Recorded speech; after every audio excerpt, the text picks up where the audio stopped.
Want to think like a pro athlete and perform like one without living in the gym? Well, in this episode, I sit down with Andres Ayesta, who's a sports dietitian and founder of Planos Nutrition. He's worked with all sorts of collegiate athletes, NFL, MLB pros to reach peak performance. But today he's breaking it all down for just us regular guys over 40. We discuss his core 5 daily habits of how to build sustainable results and why mindset, not just macro counting, is a real game changer. You do not want to miss this one.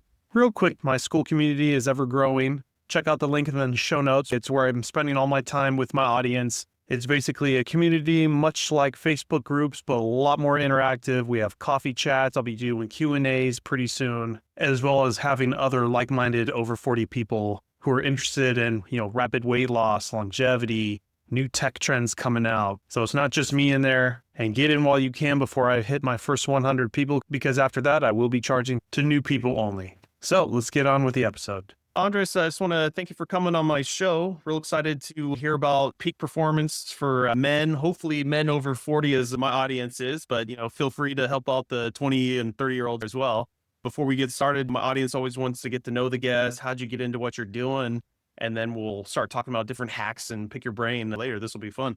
Absolutely. Thank you for having me, Brad. I'm going to be 37 this year, so kind of a little bit closer to the 40 range. So I think I'm definitely falling into that crowd. A little bit about me, kind of my elevator speech. I have been a registered dietitian for 12 years.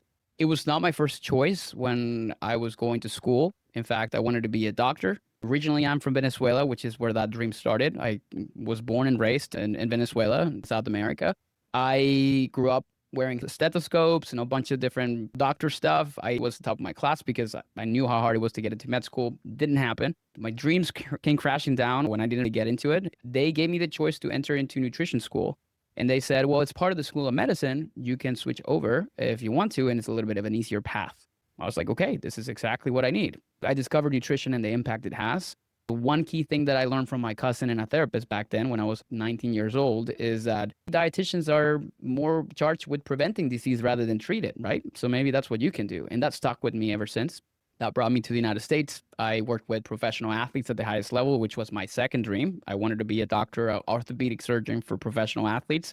That didn't pan out because I didn't become a doctor, but I realized there was a field called sports nutrition. And that's the area that I wanted to get into. I got my degree in nutrition and dietetics. I went to the University of Houston and the Texas Medical Center to get my internship. That's where I had my first exposure to sports. I worked with the U of H athletics department and their football team. And then I had incredible opportunities to work with some of the top athletes in the world, Major League Baseball players, NFL prospects from college, and even the professional bass fishermen from Japan. Wrestlers, all kinds of amazing experiences. Eventually, I decided to do things on my own. I started a company called Planos Nutrition, which is, what I have now. And I help men in general, 30s, 40s, and 50s, achieve the highest levels of performance, but also living their normal lives, right? Dads, husbands, community members, and they're not necessarily pro athletes, but I teach them how to think like them so that they can just be in the best shape mentally, physically, emotionally, and in all senses of that word. I think that's a good description, but definitely more than the 30 seconds that I wanted to. Yeah. So for all the athletes that you were working with, was it strictly just diet and lifestyle habits, or were you also into training as well? Did you do the combo? I had an opportunity to do it when I worked in a Catholic school up in Washington, D.C. for quite some time. My master's degree is in exercise science. I did get a master's. I figured if I'm going to help athletes, I need to understand fitness, training, and the science behind it. So I became a certified strength and conditioning coach.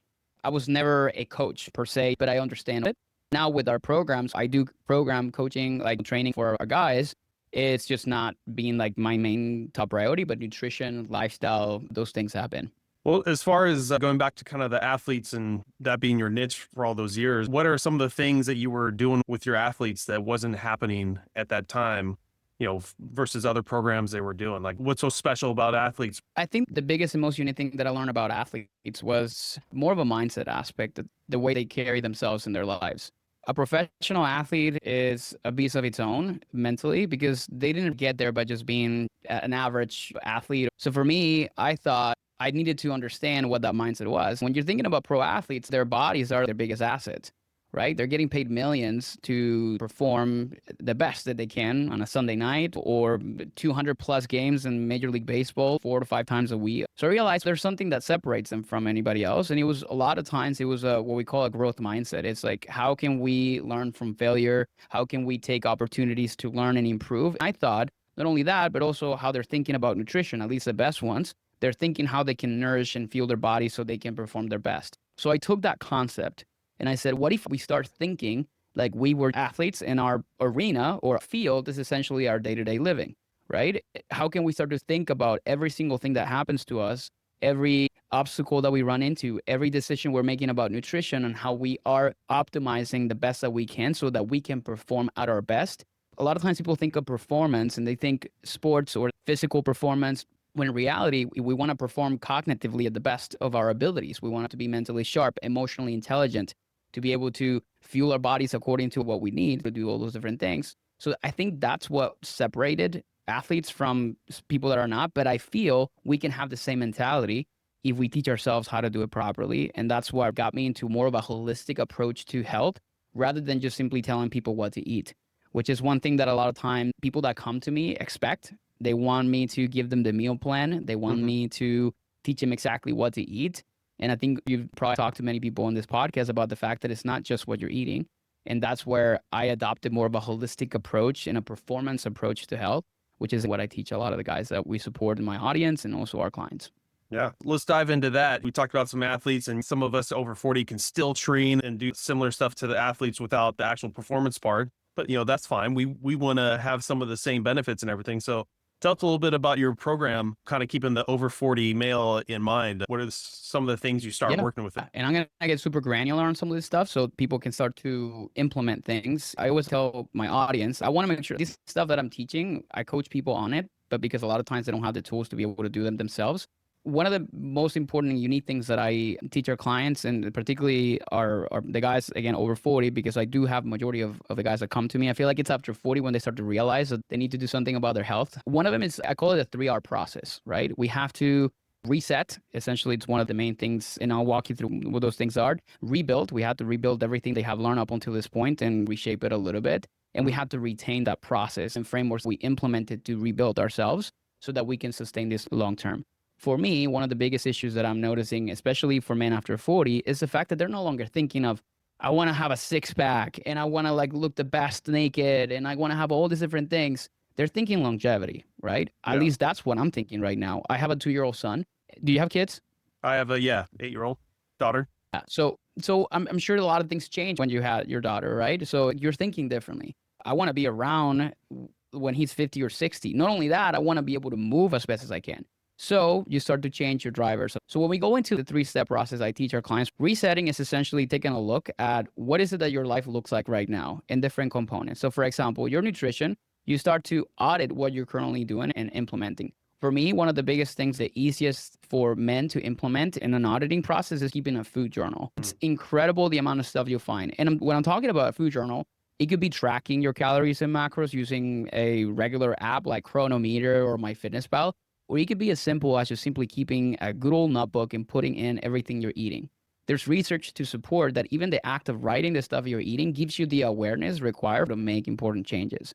And that's one thing many guys sometimes are not paying attention to, because nutrition for them is something they need to get out of the way. They're just eating to get by. Like, I'm hungry, I'm going to eat. And they're not necessarily doing it with intention and purpose. So that's one important part that we look at. I also get them to audit their lifestyle and split their habits into good and bad. What are good habits that you know are supporting the best version of yourself that you want to become? And what are some habits that you know you can change?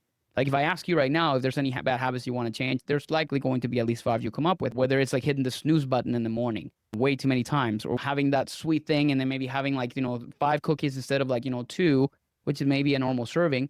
There's a ton of different habits that are supportive of our goals and some that are not. So we try to separate them, but you need to bring awareness around that. And that's what that reset process really looks like. Once we understand that, then we can start to look into how do we reshape that? How do we rebuild this from the get-go?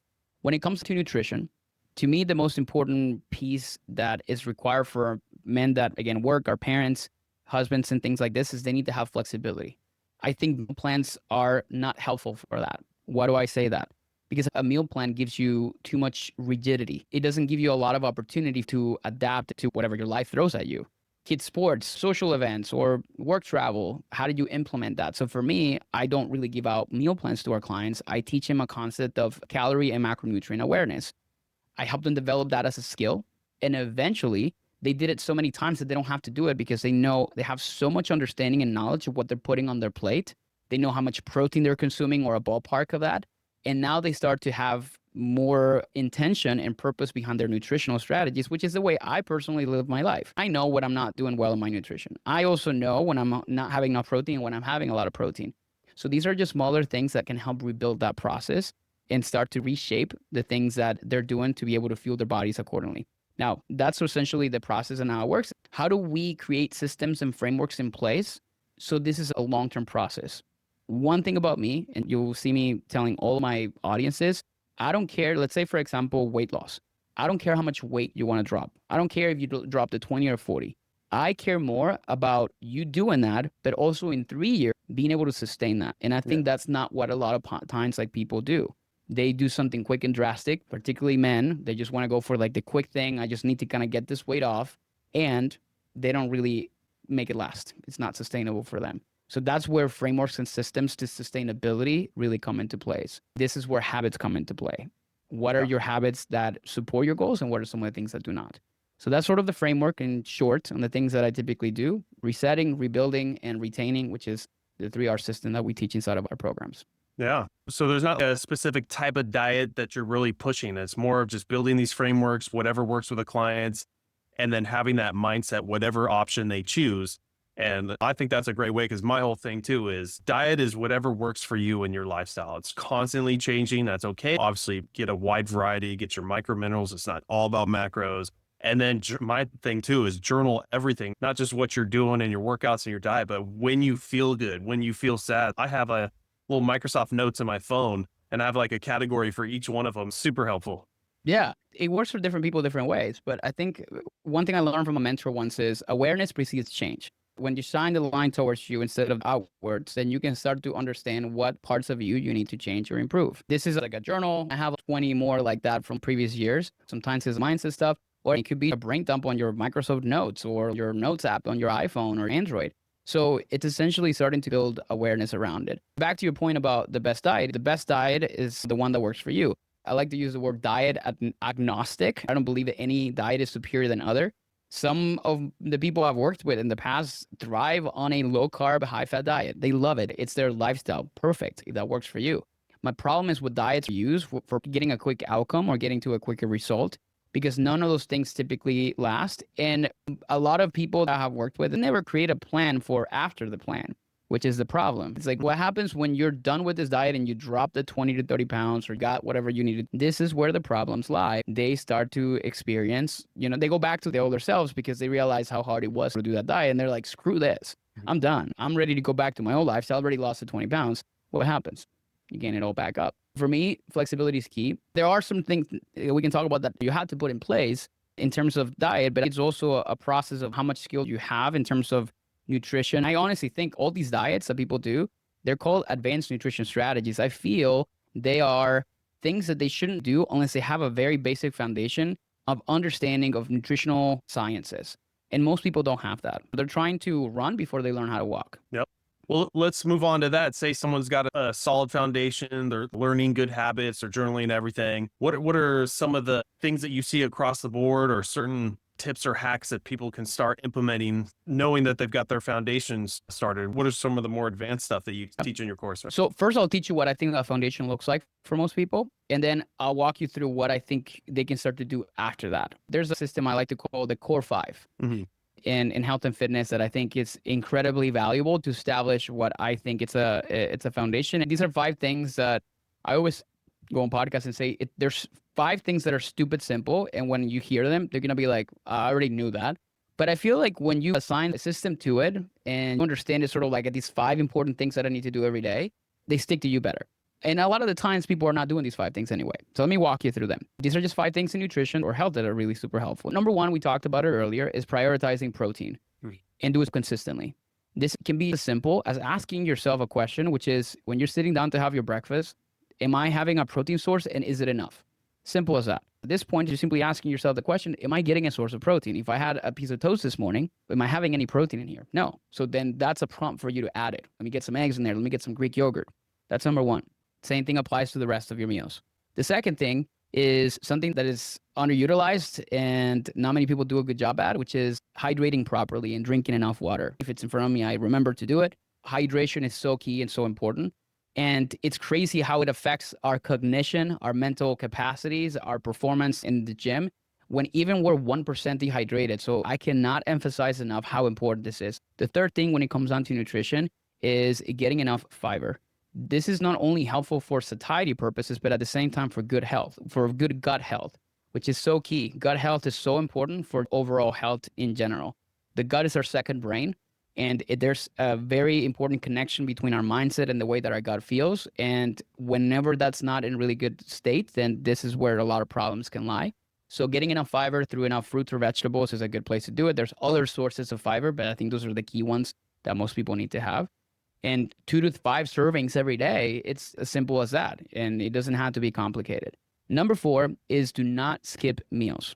This is going to ruffle feathers on the intermittent fasting communities, but I always say it. Even as a person who is a proponent of intermittent fasting in certain cases, I think skipping meals is a recipe for disaster. When you think about it, it happens to many people. If you're skipping meals because you're too busy, nighttime comes around, and this is where your body starts to send you the bill for what's due. If you have an energy deficiency and your body needs to fill it, it's going to be ringing all the alarm bells at night, which call them hunger alarms, and it's going to start to go crazy in those moments. You're physically exhausted, cognitively tired too, so you're not making the best decisions. You're not going to the fridge and choosing the chicken breast or the lean sources of meat. You're choosing the chocolate, the cookies, the chips, the things that are going to make you feel happier.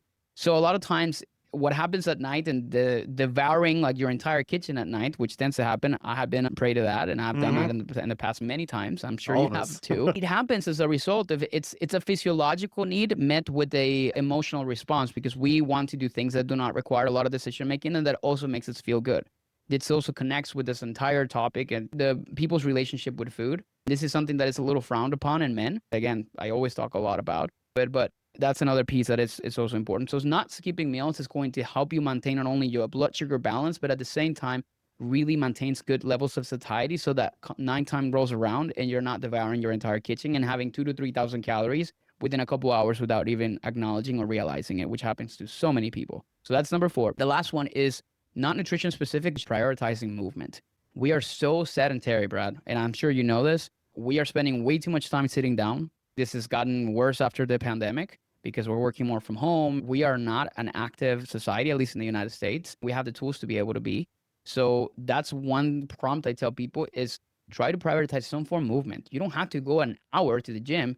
You can just walk around your neighborhood for like 10 minutes. You can park farther away.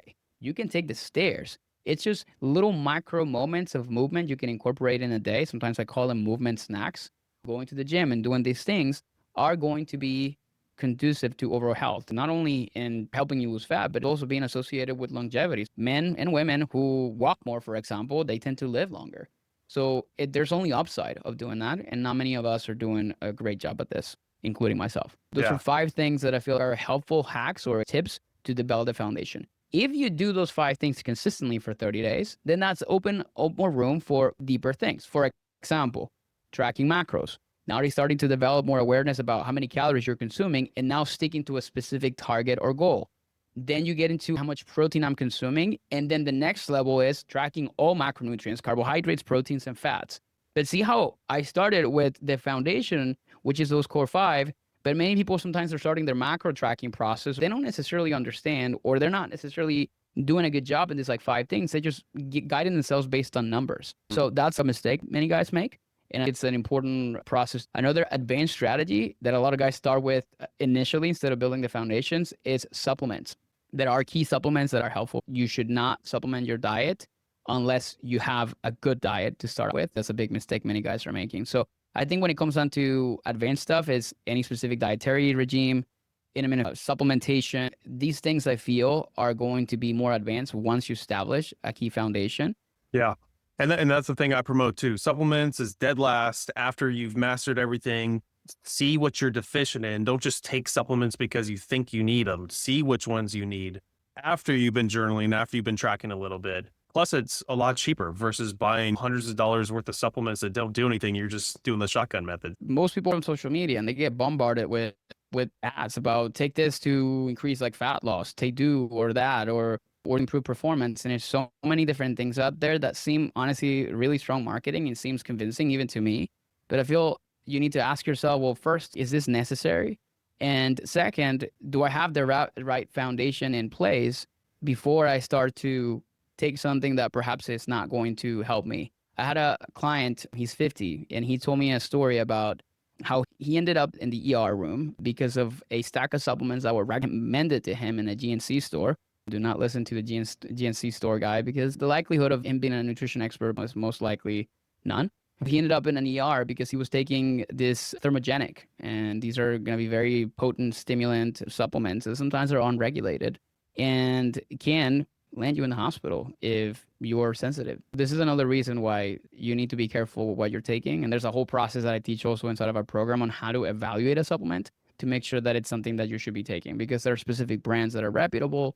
There's some of them that are not. I mean, it's a whole entire world, but it's also a wild one as well. Yep, no, I agree. And, I try to take the theory of, just like I do with my diet, more single ingredient type foods. Same thing with supplements, more single ingredient supplements, because you'll know what you're deficient in. Take that one thing, make sure it's a quality, like you said. And I have the luxury of talking to a lot of people. So, I talked to a founder of someone who's making magnesium. Oh, cool. I'll switch to that one.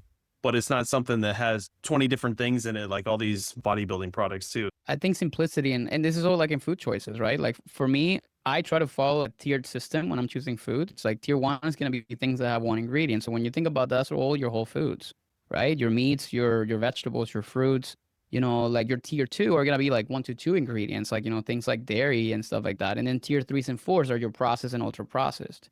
When your entire diet is composed more of like tier 3s and 4s, most likely the quality of it, even though you can fit it into your macros, that could be an entire topic of conversation, right? It's not going to be optimal. Just because you have a nutrition that fits your goals and can allow you to do X, Y, and Z, particularly from the weight loss standpoint, does not necessarily mean it's optimal, which is ultimately what we want in performance. We want optimal, not just something that checks the boxes as far as numbers are concerned. Yeah. And just going back to your core 5, for me, fiber is the hardest to get. So I've had to supplement for that. Now it's just become a habit, and I'm hitting 30 grams a day, which is great. And then the other one is movement. Just like you mentioned, I used to run 3 different gyms, personal training. I don't even know what time I ever sat. I was always standing, walking, moving equipment around, training people. And now more of a gig worker myself, doing online training, podcasts. Yeah. So now movement has become a problem. And all the little hacks you're saying, like I have to come up with reasons to go walk or move or do something. And, maybe only 10 minutes because that's all I got before my next thing. So never thought I'd fall into that. You have to be intentional about it, because otherwise, if you're not intentional and you don't set it as a goal, if your environment and your context does not really bring that naturally, then you're going to have to create it. And I think that's the biggest issue with many people is they have office jobs, they work from home, and it's not conducive to creating the environment that is required for that unless you start to build the habits around it. I mean, the amount of people that I worked with that gained 30 pounds, the conversation always starts the same. During the pandemic, a lot of conversations I had with people, it's always like that. During the pandemic, I was not as active, and this happened. They change your lifestyle. And when you spend an entire year like that, you just build it into your habit repertoire every day. And those are not necessarily habits that are going to be conducive to actually helping you become the best version that you want to be of yourself. I've learned to tie things together, not just to keep me incentivized in doing it, but also to remember it. So the 2 things I just mentioned, taking a fiber supplement before I have my coffee to slow the absorption down. But that means right in the very beginning of the morning, I'm taking that first, letting my body adapt to waking up, then getting my coffee. So I knock out 2 birds with 1 stone there. And then as far as movement, doing a lot of social media podcasting stuff, I am not allowed to do a social media post unless I go out on a walk. One, it's better lighting anyways, but now it's forcing me almost every day to do something like that. So it's just been I'm actually awesome. have to like take that tip, because that's definitely, because sometimes I create it here and I'm like, this is definitely not helping because I'm still sitting down. So that's a good tip. Oh, you're podcasting, it's always that background. So people want to see different stuff. I'll go on different hikes in different areas, and it's been great. Well, cool. Andres, any more last remaining tips and hacks before we get into where my audience can get a hold of you? Anything you want to put a final thought out there? No, I think what I've been leaving a lot of people when I'm going into podcasts lately is it's more of a mindset approach to things, which is simple. You need to ask yourself who is the person you're trying to become, and you need to start to make decisions from the perspective of that person. If who you are today does not reflect that, if you want to be 20 pounds lighter, better with your kids, more present with your wife, you want to do all these amazing things, write those things down into what that entails being the best version of you and the identity of the person who that is. And you need to ask yourself, like, does this person makes these decisions around food? Would this person work out today? Yes, he would. And I think a lot of times that connects you better with your why. And this is why I feel it's so important to really be focused on that piece. And I think that's a helpful strategy because I feel mindset drives everything else that you do on a daily basis. That's awesome. Andres, where can my audience get a hold of you? I saw you on all social media channels. Do you have a main website you like going to, or where are your programs currently? Yeah. So best place for people to go in to check out the stuff that I'm up to is definitely Instagram at Andres Ayesta. I'm super on top of it. In fact, every time people follow me, I greet them. Like literally people think I'm a bot, but I literally send a message to everybody that follows and come through my door. So that's one place you can check me out. My YouTube channel is super active right now before I relaunch my podcast, which has been dormant for a couple of years. So you can check out Andres Ayesta on YouTube, and we have weekly videos that are very on point on what to do, what to focus on, the research behind it, and then just hacks and tips, which I think it's a really great place to be.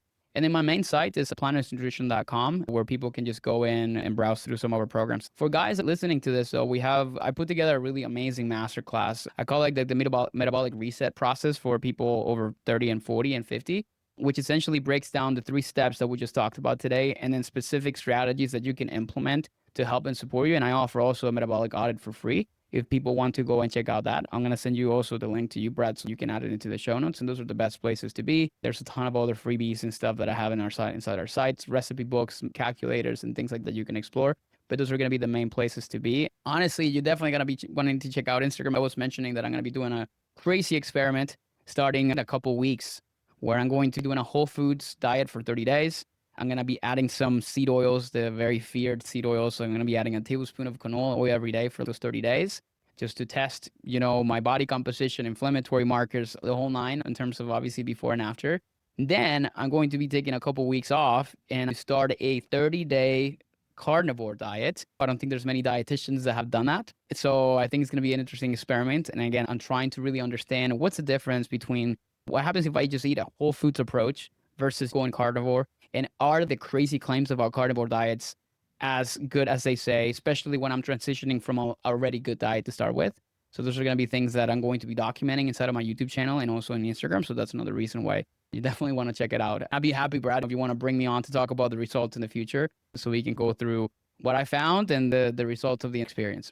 Yeah, that'd be fun. I did one last year, carnivore 30 days. I started it off wrong. So I was already pretty crappy the first week until I fixed it and then was able to survive the remaining time. But yeah, I'm definitely may actually have to reach out to you through those 30 days just to make sure I'm not shooting myself in the foot. Exactly. Cool. I'll put all those links in my show notes. My audience knows I always do that. Check out all the different social medias. I was looking at your TikTok. I can't stand Instagram, but you definitely talk about a lot of variety of different hacks and other things that we talked about today, as long as you have your core 5 taken care of. That's very important. Andres, I appreciate you and thanks for coming on. That'd probably be a good one to pull you back in 6 months. Maybe I'll try the carnivore diet again too. For sure. Thank you so much for having me, Brad.